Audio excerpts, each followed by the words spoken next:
नमस्कार, मैं हूं प्रतीक चौधरी और स्वागत है आपका हमारे इस चैनल में। हमारे साथ जुड़े हुए हैं डॉक्टर अबरल मलिक जी। अबरल जी, आपका बहुत बहुत स्वागत है। जी बहुत बहुत धन्यवाद। अबरल जी, हिमाचल प्रदेश में गए थे राज्यसभा सांसद बनाने के लिए बीजेपी और कांग्रेस दोनों ही। लेकिन कांग्रेस के लिए ये इस तरीके की जो स्थिति है वो पैदा हो गई है कि सब माया मिली न राम, ना तो राज्यसभा की सीट ही मिली और सरकार है उस पर जो बादल है वो मंडरा रहे हैं कि सरकार एकदम जाने वाली है। देखिए, भारतीय जनता पार्टी के ऊपर यदि कोई व्यक्ति आरोप लगाता है वो बिल्कुल गलत है, बिल्कुल बेबुनियाद है, बिल्कुल तथ्यों से परे है। मैं ऐसा मानता हूं निजी तौर पर भी। और जहां तक हमारी पार्टी की बात है तो हमारी पार्टी जनहित में निरंतर कार्य कर रही है, जनहित में कार्य कर रही है। गरीबों, पीड़ितों, शोषितों, वंचितों, दलितों, समाज के हर वर्ग को, हर तबके को मजबूती प्रदान करने का कार्य नरेंद्र मोदी जी के नेतृत्व में, अमित शाह जी के नेतृत्व में, मोदी जी के मार्गदर्शन में भारतीय जनता पार्टी के द्वारा किया जा रहा है। इसमें कोई किसी को आपत्ति नहीं होनी चाहिए। एक प्रकार से जो हमारे ऊपर आरोप लगाता है वो जनता जानती है कि ये आरोप बेबुनियाद है, तथ्यों से परे है, तथ्यहीन है। नहीं, आप तथ्यों की बात करें, मैं आपको तथ्य बताता हूं। हिमाचल प्रदेश की विधानसभा में टोटल 68 सीटें हैं। 68 में से 40 सीटें 68 में से 40 सीटें कांग्रेस के पास है, 25 सीटें भारतीय जनता पार्टी के पास है। फिर जब राज्यसभा का चुनाव होता है, जिसमें से 3 निर्दलीय भी हैं, जब राज्यसभा का चुनाव होता है उसमें यही जो वोट्स है वो 34 कैसे हो जाते हैं? तो तथ्य तो ये भी है ना कि कहीं ना कहीं जो पोचिंग है, मतलब बीजेपी ने जो कांग्रेस के एमएलए हैं उन्हें अपनी तरफ लाने के लिए कोशिश की है और वो आए भी हैं। तभी भारतीय इतिहास में जब कभी भी राज्यसभा का चुनाव हुआ है, शायद ये पहली बार होगा कि दोनों प्रत्याशियों को बराबर जो मत है वो मिले हैं, 34-34। नहीं, फिर तथ्य तो ये भी है ना, इनको भी देखना चाहिए कि कांग्रेस पार्टी से अपने लोग नहीं संभल रहे। ये भी तो देखना चाहिए। भारतीय जनता पार्टी के ऊपर क्यों आरोप लगाए जाते हैं? भारतीय जनता पार्टी के ऊपर क्यों इस प्रकार के लोग आरोप लगाते हैं कि भारतीय जनता पार्टी तोड़फोड़ की राजनीति करती है? भारतीय जनता पार्टी तोड़फोड़ की राजनीति नहीं करती। और मैं बताता हूं क्यों नहीं करती। क्योंकि भारतीय जनता पार्टी को तोड़फोड़ की राजनीति करने का ना तो शौक है और ना ही हमें इस स्थिति में जनता ने रखा है कि हम तोड़फोड़ की राजनीति करें। हम उस स्थिति में पहुंच चुके हैं कि हमें तोड़फोड़ की राजनीति करने का ना कोई शौक है, ना कोई महत्व है और ना ही आवश्यकता है। जब किसी चीज की आवश्यकता ही नहीं है तो हम क्यों तोड़ें? आज कितने राज्यों में सरकार है वो सब देख रहे हैं। पूरे देश में हमारी सरकार है राष्ट्रीय स्तर पर, तो इसको देख लेना चाहिए। कितने विधायक हैं, कितने सांसद हैं, कांग्रेस की क्या स्थिति है। कांग्रेस समाप्त हो रही है, समाजवादी पार्टी उत्तर प्रदेश में समाप्तवादी पार्टी बन चुकी है। इसमें हिमाचल प्रदेश में पहले जो खबरें आ रही थी वो ये थी कि हिमाचल प्रदेश से जो कांग्रेस है वो सोनिया गांधी को अपना जो राज्यसभा का उम्मीदवार है वो बना सकती है। लेकिन अब ऐसा नजर आ रहा है कि कहीं ना कहीं जो भारतीय जनता पार्टी का खेल था हिमाचल प्रदेश के अंदर, वो कांग्रेस पार्टी को पहले से पता चल गया। इसी वजह से शायद सोनिया गांधी की अगर हार होती तो उसका एक जो मैसेज है वो अलग मैसेज जाता। इसी वजह से उन्होंने सोनिया गांधी को हिमाचल प्रदेश से नहीं लड़ाया। जी, तो भारतीय जनता पार्टी का खेल पता चल गया। हम तो कोई खेल खेलते नहीं है इस प्रकार का जो पता चल गया। ना ही हमारे द्वारा इस प्रकार का कोई गलत कार्य किया गया जिससे कि हम चाहते हो कि कांग्रेस को नुकसान पहुंचाया जाए। हमारी तो कांग्रेस से कोई शत्रुता नहीं है। इस बात को भी जान लेना चाहिए, कांग्रेस से किसकी दुश्मनी है। जनता अपना मानती है कांग्रेस को। हम नहीं कह रहे हैं, हम उनको तोड़ना नहीं चाहते। ये तो जनता के दुश्मन है। जनता अपने आप इनको तोड़ेगी, जनता अपने आप कांग्रेस को समाप्त करेगी। कांग्रेस मुक्त भारत का निर्माण होना तय है और वो जनता के द्वारा किया जाएगा। गरीबों, पीड़ितों, शोषितों, वंचितों, दलितों, आदिवासियों, युवाओं, किसानों, महिलाओं, सबके द्वारा कांग्रेस मुक्त भारत का निर्माण किया जाएगा और विश्व गुरु भारत का निर्माण होना तय है। विश्व गुरु भारत वर्ष 2047 से पहले पहले बन जाएगा। विकसित भारत का निर्माण वर्ष 2047 से पहले पहले हो जाएगा और उसके साथ साथ कांग्रेस मुक्त भारत का निर्माण भी साथ ही हो जाएगा। विश्व गुरु भारत का निर्माण, विकसित भारत का निर्माण और कांग्रेस मुक्त भारत का निर्माण 2047 से पहले पहले हो जाएगा और इसी लोकसभा चुनाव में 10 सीटें भी कांग्रेस पार्टी को नहीं आने वाली। अच्छा, अगर हम जो है बात करें हिमाचल प्रदेश की, अभी वहां पर जो सरकार है, सुखविंदर सिंह सुक्खू की जो सरकार है, उस पर जो मतलब ऐसा लग रहा है कि उनकी जो सरकार है वो गिर जाएगी, क्योंकि जो कांग्रेस के जो एमएलए है वो भारतीय जनता पार्टी के साथ आ गए। जब उनको अपने ही लोगों का समर्थन नहीं है तो गिरेगी ही, गिरना तो निश्चित है। जब उनके अपने लोग ही उनके साथ नहीं है तो भारतीय जनता पार्टी का तो इसमें कोई गुनाह नहीं है। उन्होंने क्या सिखाया है अपने लोगों को? क्या वो विचारधारा के प्रति समर्पित नहीं है? क्या वो केवल विधायक बनने के लिए वहां गए थे? क्या ये कहना चाहते हैं कि हमारे जितने भी नेता हैं, हमारे जितने भी पदाधिकारी हैं, हमारे जितने भी चुने हुए प्रतिनिधि हैं, क्या इस बात को स्पष्ट करना चाहते हैं कि कांग्रेस के अंदर केवल और केवल कुर्सी पाने के लिए लोग जाते हैं? ये बताएं, स्पष्ट करें, इनके किस प्रकार के कार्यकर्ता हैं, किस प्रकार के पदाधिकारी।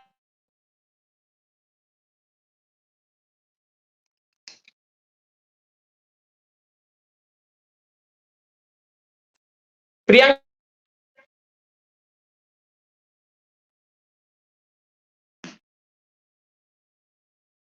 सत्ता का सुख भोगना क्या इनके लोगों को आता है? स्पष्ट करना चाहिए इन्हें। करे प्रियंका गांधी वाड्रा प्रेस कॉन्फ्रेंस, करे राहुल गांधी प्रेस कॉन्फ्रेंस, करे सोनिया गांधी प्रेस कॉन्फ्रेंस, बताएं कि इनके लोग, इनके नेता क्यों इनको छोड़कर भाग रहे हैं। और दूसरी बात, आचार्य प्रमोद जी का अपमान इन लोगों के द्वारा किया, उनको किस प्रकार से सस्पेंड किया गया कांग्रेस पार्टी के द्वारा, किस प्रकार से उनको बाहर निकालने का कार्य किया गया, क्या ये दुखद नहीं है?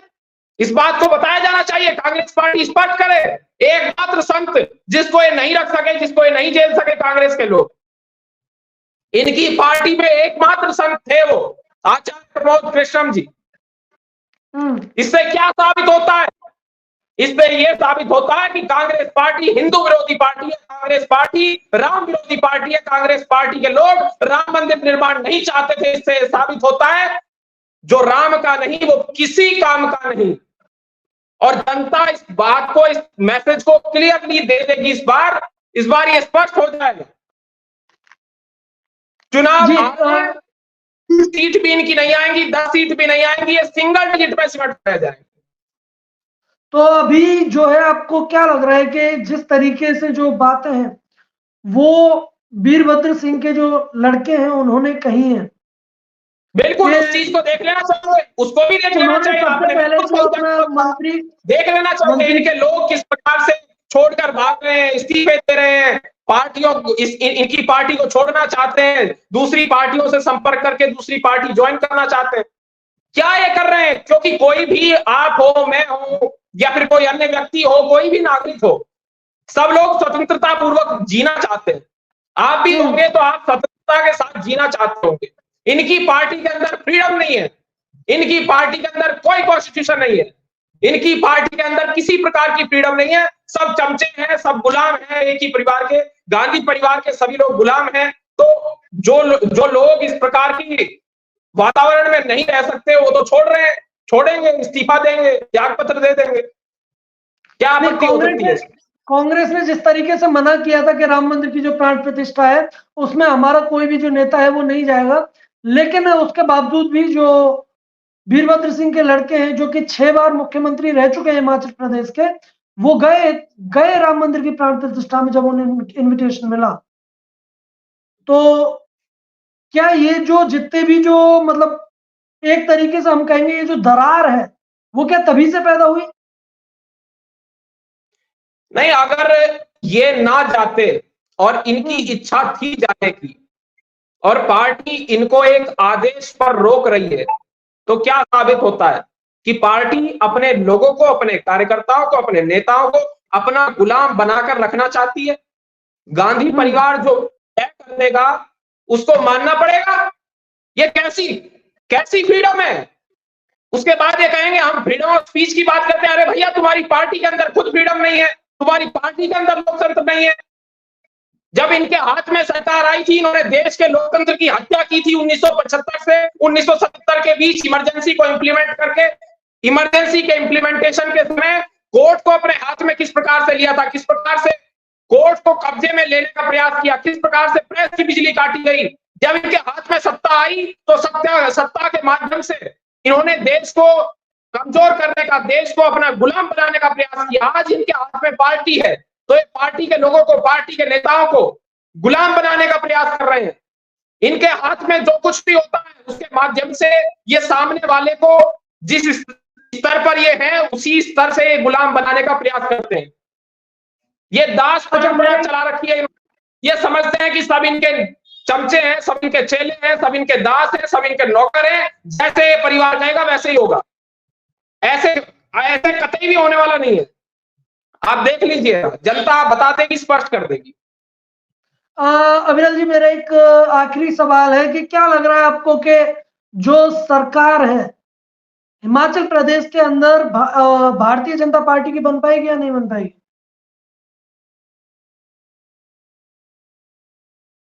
मेरी आवाज पहुंच रही है? आपका शायद माइक म्यूट है।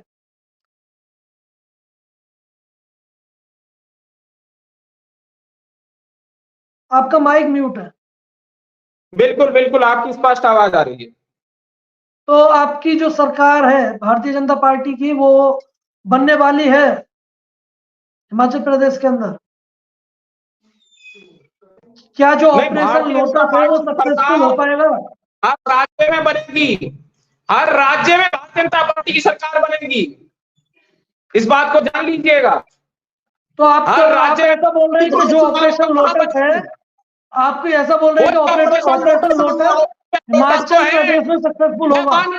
मैं मानता हूं इस बात को। आज पहली बार कोई ऐसा व्यक्ति आपके चैनल पर आया होगा भाजपा का जो कह रहा है ऑपरेशन लोटस ये जनता कर रही है, जनता कर रही है ऑपरेशन लोटस, भाजपा नहीं कर रही। भाजपा के लिए जनता मेहनत कर रही है। हमारे नेता, हमारे कार्यकर्ता मेहनत नहीं कर रहे चुनाव जीतने के लिए, चुनाव जिताने के लिए जनता मेहनत कर रही है। जनता हमें चुनाव जिताना चाहती है, जनता की मेहनत है। जनता कड़ी मेहनत करके, कड़ी तपस्या करके हमें चुनाव जितवाती है। जब भी गर्मियों में भी चुनाव होते हैं, हमारे कार्यकर्ता नहीं, हमारे कार्यकर्ताओं से ज्यादा पीड़ा जनता को होती है, क्योंकि वो भुगत चुकी होती है उस स्थिति को। आज पश्चिम बंगाल की जनता हमें जितवाना चाहती है। हमारे कार्यकर्ता के रूप में प्रत्येक पश्चिम बंगाल का निवासी कार्य करने की इच्छा जाहिर कर रहा है। हमारे कार्यकर्ता के तौर पर हर पश्चिम बंगाल का व्यक्ति कार्य करना चाहता है, भले ही वो हमारी पार्टी का ऑफिशियल मेंबर ना हो, लेकिन ऑफिशियल मेंबर से ज्यादा मेहनत करेगा। इस बात को आप लिखवा कर रख लीजिए। हर व्यक्ति भारतीय जनता पार्टी के लिए वोट करेगा, हर जगह जहां भी चुनाव होगा वहां वोट करेगा। संदेश खाली की बात होनी चाहिए। देखा मल्लिकार्जुन खड़गे को किस प्रकार से संदेश खाली के संबंध में जब पूछा गया पत्रकार के द्वारा तो एमएसपी याद आ गया इन्हें। अरे एमएसपी का उत्तर आप कैसे दे सकते हो संदेश खाली के मामले में? जाना था जापान, जा रहे हैं चाइना, इनको इतनी भी अकल नहीं है। तो इस प्रकार के लोग इन्होंने अध्यक्ष बनाकर रखे हुए हैं। और मैं तो कहूंगा खड़गे साहब भी गांधी परिवार के गुलाम हैं। मैं चैलेंज करता हूं, आपके चैनल के माध्यम से ओपन चैलेंज करता हूं, अगर खड़गे साहब में हिम्मत है, खड़गे साहब में दम है, तो वो मेरी बात को काट कर दिखाएं और हमारे किसी भी भाजपा के नेता की इस बात को काट कर दिखा दें, किसी आम नागरिक की बात को काट कर दिखा दें। हम एक चुनौती देते हैं कि वो गांधी परिवार के विरुद्ध बोलकर दिखा दें। अगर वो गांधी परिवार के गुलाम नहीं है तो वो बोले गांधी परिवार के खिलाफ, एक बार बोलकर तो दिखाएं। उसके बाद कांग्रेस के अध्यक्ष रहने की अगर उनकी हैसियत हो तो उसके बाद बताएं। गांधी परिवार जिसको चाहता है बना देता है, गांधी परिवार जिसको चाहता है हटा देता है, गांधी परिवार जिसको जहां से चुनाव लड़ाना चाहता है लड़ा देता है। सब अपनी मनमर्जी चल रही है गांधी परिवार की। हर व्यक्ति इनका गांधी परिवार का गुलाम है। समाजवादी पार्टी में यादव परिवार का गुलाम है हर व्यक्ति। ममता बनर्जी की बात कर लीजिए, ममता बनर्जी की पार्टी में, टीएमसी में सब ममता बनर्जी के गुलाम है। कोई लोकतंत्र नहीं है इन पार्टियों में। भारतीय जनता पार्टी में लोकतंत्र है, देश में भी आज लोकतंत्र है। देश में भी फ्रीडम ऑफ स्पीच है और उसके साथ साथ भारतीय जनता पार्टी के अंदर भी फ्रीडम ऑफ स्पीच है। भारतीय जनता पार्टी के अंदर भी लोकतंत्र है और बहुत मजबूत लोकतंत्र है, अन्य पार्टियों से ज्यादा मजबूत लोकतंत्र है। हमें स्वतंत्रता होती है अपनी बात को रखने की, हमें स्वतंत्रता होती है कि हम एक प्रकार से स्पष्ट शब्दों में बोल सकते हैं, लेकिन गांधी परिवार के सामने कोई चू नहीं कर सकता। इस बात को आप लिखवा कर रख लीजिए। कांग्रेस का कोई नेता की हैसियत नहीं है कि गांधी परिवार के सामने उनके खिलाफ कुछ बोल दे। अगर हिम्मत हो तो बोलकर दिखाएं।